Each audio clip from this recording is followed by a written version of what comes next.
People don't realize is people from the West, where they live, the atmosphere they live in, the climate they live in, the genes they're born into. It's completely different. We're blindly following something without even realizing the kind of side effects it can have on us, on our bodies, on our mind. And we are the oldest tradition. Food has, in fact, been a big thing in India. We have good food, healthy food, which is given to us and provided to us. Cheese that is low fat, 99% fat free. Picking it up and constantly feeling, but I ate fat free. I don't know why, but still feeling like a little bloated. And why is that happening with मैंने तो fat free खाया था?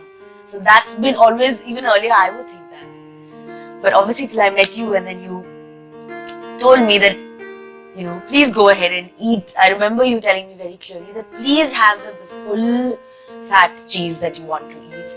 And then when I started eating that, I realized that I was losing weight doing that. And why I wasn't feeling bloated.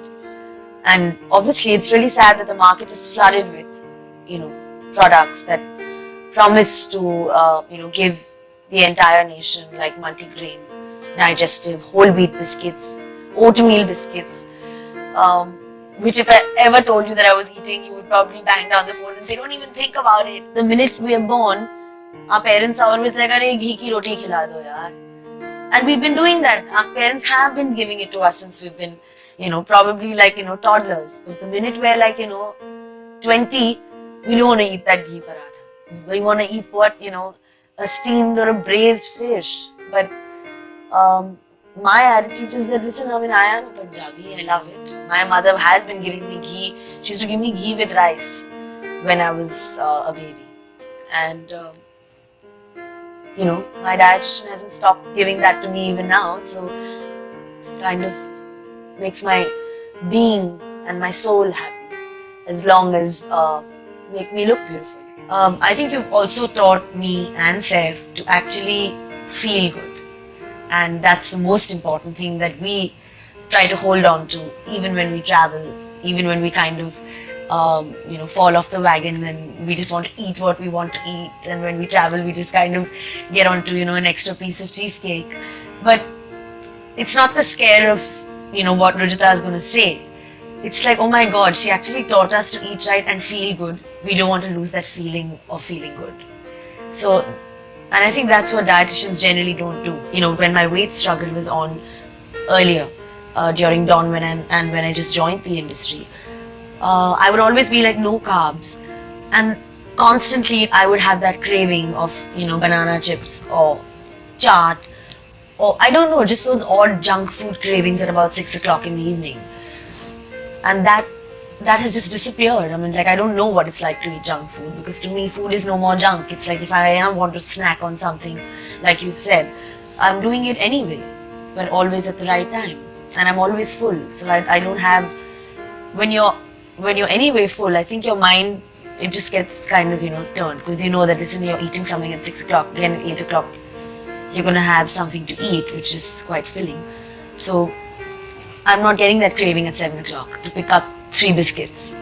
But in most diets, which people try to do, it's like they're eating a grilled piece of chicken for lunch, so bam, 3 hours later, they're, opening the doors of the kitchen and cupboards and saying that, oh my god, one piece of chocolate or one biscuit, it won't do anything. But that's the what's causing the damage. If anybody wants to spot me in a supermarket or a department store, a food store, the place to find me is obviously not in the diet section or in the low fat section, but definitely more in the fat section, where there's like lots of yogurts and lots of stuff which is probably rich in fat, but healthier. First thing, that when you go out for dinner, even or people come home to my house for dinner, I get calls and messages from my friends where they're like, listen, only grilled stuff, only grilled fish or grilled chicken, and no carbs, no rice. So I'm like,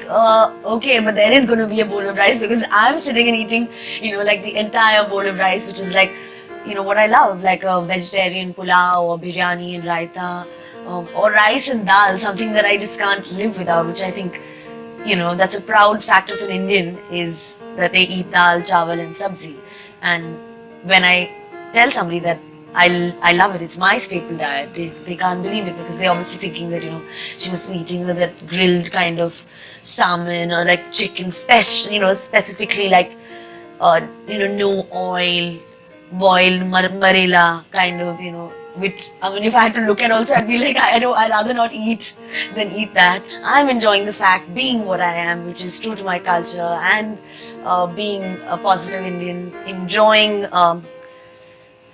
where I live, enjoying fruits, enjoying food, whether it's, our fruits that come in this mango season, mangoes, sitafals, chiku, bananas are something that I can't live without. My mornings, just, the first thing I open my eye in the morning when I open my eyes is that I want to have a banana.